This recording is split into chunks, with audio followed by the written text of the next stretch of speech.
Meus queridos amigos, como é que vocês estão? Tudo na paz? Espero que todos estejam muito bem. As ações do setor elétrico estão batendo as máximas. Será que ainda vale a pena? Esse é um título que, no mínimo, desperta a curiosidade de muitos investidores que estão, nesse momento, em busca de oportunidade na Bolsa de Valores e até no setor elétrico. Então, se você está pensando em investir em ações de empresas desse setor ou até de qualquer outro, quer saber se ainda tem potencial, se ainda vale a pena, você clicou no vídeo certo, papai.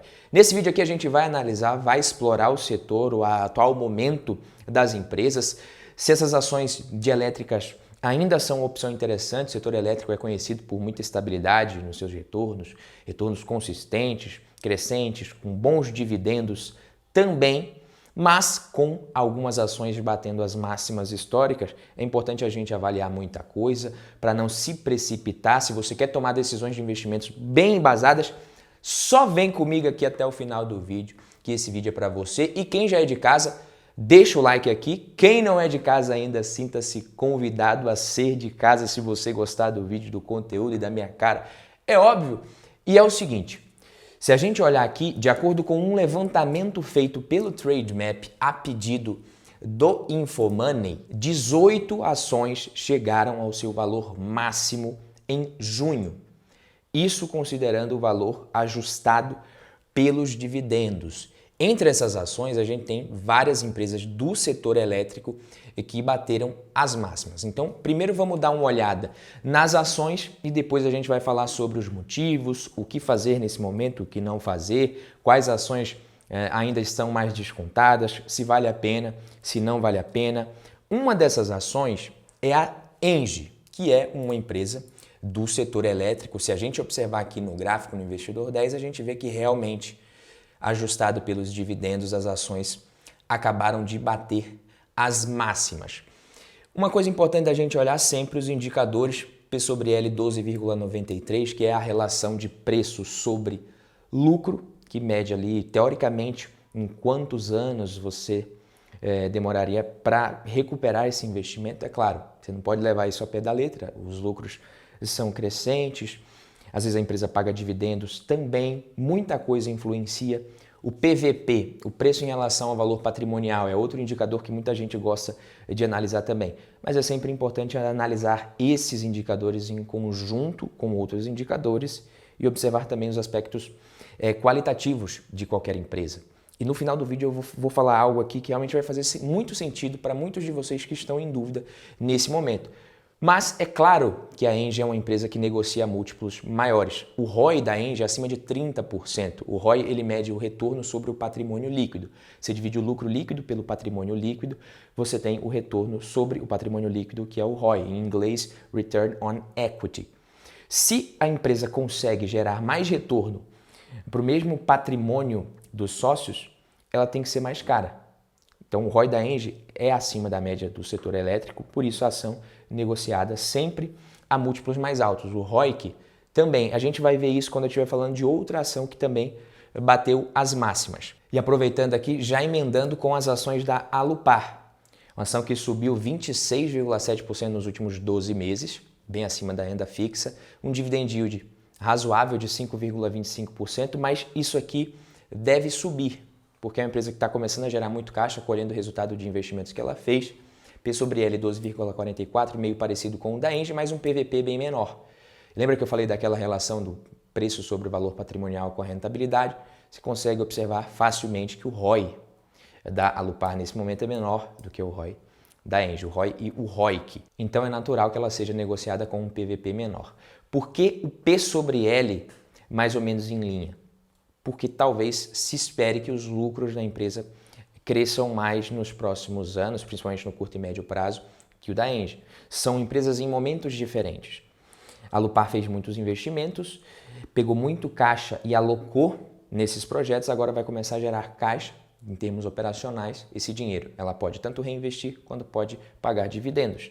É um momento diferente da Engie, que está meio que sem espaço também agora para se alavancar.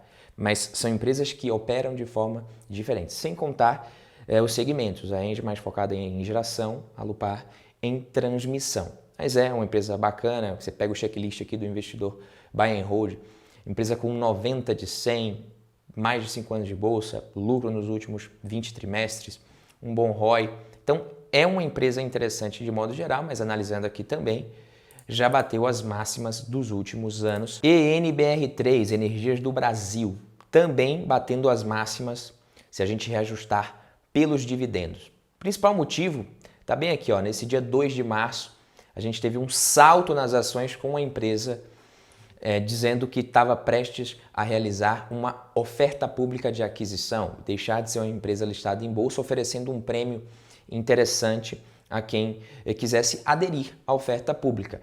Esse prêmio fez as ações subirem muito forte. Então, quem tinha as ações de Energias do Brasil, naquele momento viu o preço das ações subirem muito. Eu mesmo tinha ações, decidi vender, não estou afim de continuar sócio de uma empresa que não enxerga isso mais como uma possibilidade, que não quer mais ter minoritários como sócio, mas se você olhar nos fundamentos, se você olhar os indicadores, é uma boa empresa, sim. A empresa está sendo negociada num P sobre L de 13,88, um PVP de 1,22.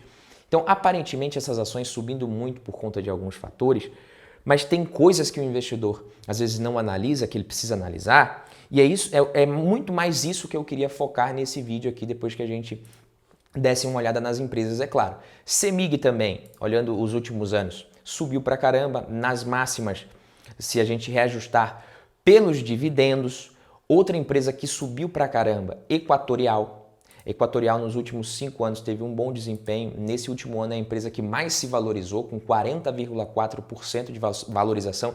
E isso aqui tem os seus motivos, a gente vai entender por que ela é a empresa que mais se valorizou dessas 5 que a gente pegar aqui, ó. Pegando nos últimos 2 anos, comparando as empresas, a gente vê que a Equatorial ela não teve o melhor desempenho. O melhor desempenho está aqui com NBR3, muito por conta de ser um período muito recente, aquela oferta pública que a empresa anunciou que pretende fazer, isso afetou. Mas se a gente estica isso daqui, a Equatorial já é a empresa com o melhor desempenho nos últimos 5 anos. E em último lugar, a Engie. Em segundo lugar, a Alupar, que teve um bom desempenho, principalmente no período mais recente.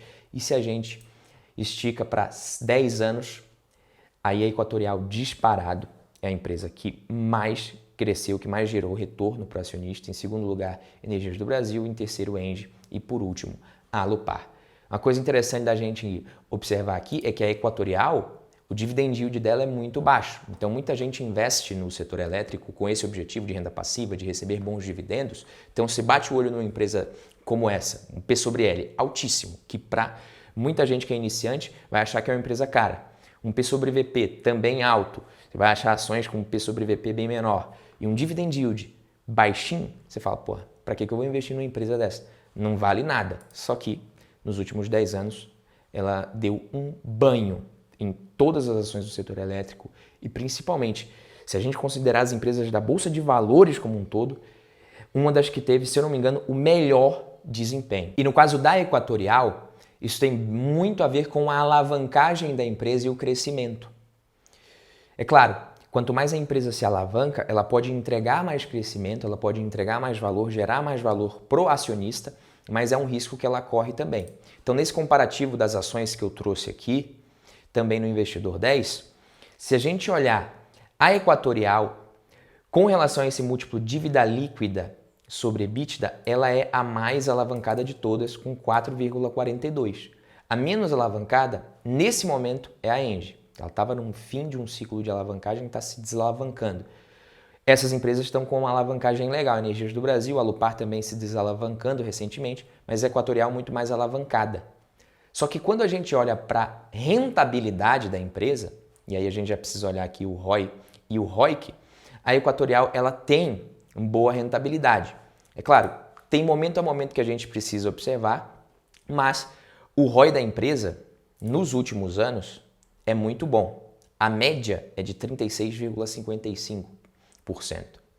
Em 2021, um ROI de 29%, em 2020, um ROI de 32%. Teve ano que ela apresentou um ROI de 217%. Ela fez aquisições muito boas de empresas que não geravam mais praticamente nenhum lucro, estavam dando prejuízo, e ela conseguiu reestruturar essas operações e gerar muito valor pro acionista. Então é uma empresa que se alavanca muito bem, não paga bons dividendos historicamente, pretende continuar fazendo isso segundo a gestão, mas da mesma forma consegue gerar muito valor. Às vezes o investidor ele precisa ficar ligado nisso, não é só olhar o dividend yield, P sobre L, P sobre VP e achar que isso é o suficiente para você escolher as melhores empresas. E o que a gente tem nesse momento? Taxa de juros caindo, isso favorece empresas alavancadas, porque empresas mais alavancadas têm um custo da sua dívida, as despesas financeiras, que pesam muito. Então, quanto mais alavancada é a empresa, mais ela sofre se o juro sobe e mais ela se dá bem, mais ela se beneficia com a queda dos juros. É o caso da Equatorial, que nesse momento, se a gente vê aqui, também é a empresa que mais subiu nos últimos 12 meses, que a gente começou agora a ter uma expectativa de queda dos juros desde março para cá, e desde março até o momento a empresa subiu muito. Para você escolher empresas alavancadas de crescimento, você precisa observar o retorno sobre o capital investido, que a empresa consegue, e o custo de capital. O custo de capital, que é o custo dos empréstimos, das dívidas, sempre tem que ser menor que o retorno sobre o capital, senão não vale a pena a empresa se alavancar. No caso da Equatorial, ela conseguiu um retorno bem maior. E outra coisa que o investidor também precisa se atentar é o risco versus o retorno. A maioria dos investidores gosta muito de olhar ali o potencial de retorno de determinado ativo. Qual foi o retorno que gerou nos últimos meses? Eu vou comprar porque está subindo. Mas poucos, para não dizer quase nenhum iniciante, se liga no risco dos investimentos.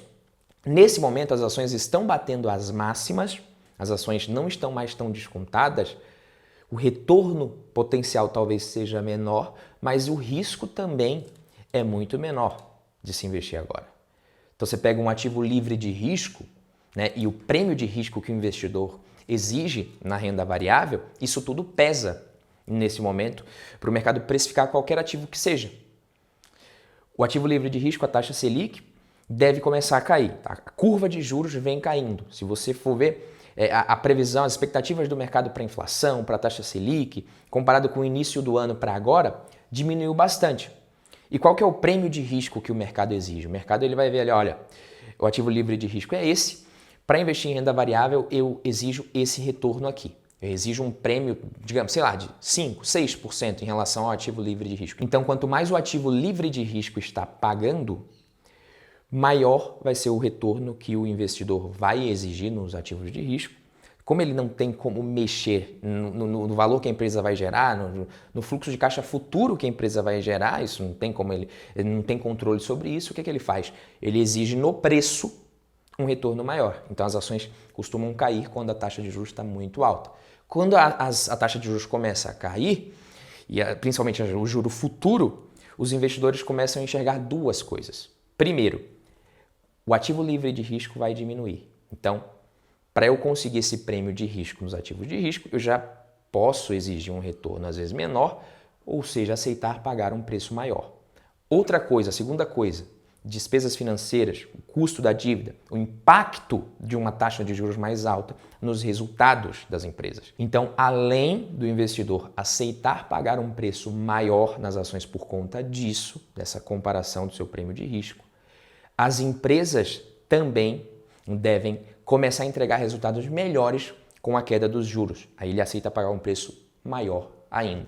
Por isso as ações subindo nesse momento. Só que o risco de se investir nesse momento, ele é menor. Então, risco e retorno sempre vão andar juntos. Você não vai conseguir fugir disso. O investidor, como eu falei, ele olha muito para retorno e pouco para risco. Não tem como fugir. Eu gosto de comprar ações mais baratas, mas isso exige mais coragem, perfil de risco também, e às vezes é questão de experiência. Porque o setor elétrico é um setor muito seguro. Você pega o setor elétrico, ele é conhecido pelo quê? Estabilidade dos retornos, retornos consistentes, bons dividendos, os resultados, receitas e lucros reajustados pela inflação. Então é um setor regulado, mas o governo também ele não quer uma população com problemas de energia elétrica, com falta de energia, com energia muito cara. Então, se a gente sabe que o setor público ele não dá conta de resolver o problema de energia de um país do tamanho do Brasil, principalmente a iniciativa pública brasileira, apesar de ser regulado, se você começa a afastar o interesse do investidor do setor privado, isso não é tão popular também. Tanto que essas privatizações, a entrada do setor privado no setor elétrico aqui no Brasil, com todos esses leilões que aconteceram, né, começaram a acontecer anos atrás, isso tudo melhorou o serviço, deixou a energia mais barata. Então, entre os pontos do cenário macroeconômico que ajudam o setor de energia elétrica, a gente tem muitos, como a queda dos juros, como eu falei, a possibilidade de queda da inadimplência também. Isso melhora o balanço das empresas, principalmente as empresas que estão ligadas ali na distribuição de energia direto com o consumidor, que é o caso de CEMIG, Equatorial, Energias do Brasil. Esse Desenrola, que é um novo programa de renegociação de dívidas que foi anunciado pelo governo, isso também, de certa forma, atua nessa parte, podendo minimizar e melhorar o balanço das empresas, mas a gente não pode nunca esquecer de analisar os investimentos do ponto de vista de risco e retorno. E, nesse aspecto, continua valendo a pena. As ações estão batendo as máximas, múltiplos ainda interessantes, mas o risco é menor, a renda fixa pagando menos também. Se você for ver as taxas dos títulos indexados à inflação prefixados, estão pagando muito menos do que pagavam no começo do ano. Essa correlação existe e sempre vai existir. Só que aí, se o risco ele por algum motivo volta a aumentar, essas ações elas podem corrigir, podem demorar um pouco mais para se valorizar. É assim que funciona. Comprar agora pode significar que você está comprando barato no longo prazo, menos barato talvez do que 2, 3 meses atrás, mas não quer dizer que essas ações podem sofrer volatilidade e quedas no curto e médio prazo até te entregarem um bom retorno no longo prazo, entendeu? É assim que o jogo funciona. Então você pega aqui, ó, ações baratas, boas empresas e notícias boas. Esse aqui é o trilema impossível da Bolsa de Valores. Quando você tem notícia ruim, você tem boa empresa barata. Quando está tudo melhorando, o cenário melhorando, ficando mais otimista, mais positivo, você tem boas empresas, mas você não tem mais ações baratas. Somente boas empresas e boas notícias. E elas vão ficando menos baratas à medida que as notícias vão ficando cada vez melhores. Então, para comprar ações baratas e descontadas, como o investidor gosta, ele precisa, às vezes, sofrer um friozinho na barriga ali, pegar um risco um pouco maior, mas muita gente simplesmente não quer comprar nesses momentos, quer esperar a coisa melhorar, o cenário ficar mais positivo, mas quer continuar pagando barato. Isso eu sinto dizer, mas não tem como. Então, o investidor ele precisa ser otimista e estar preparado para o pior cenário também. E isso você consegue com diversificação, alocação, estratégia. Então, fico por aqui. O vídeo foi esse. Quem gostou, deixa o like, se inscreve. A gente se vê na próxima. Tamo junto. Valeu!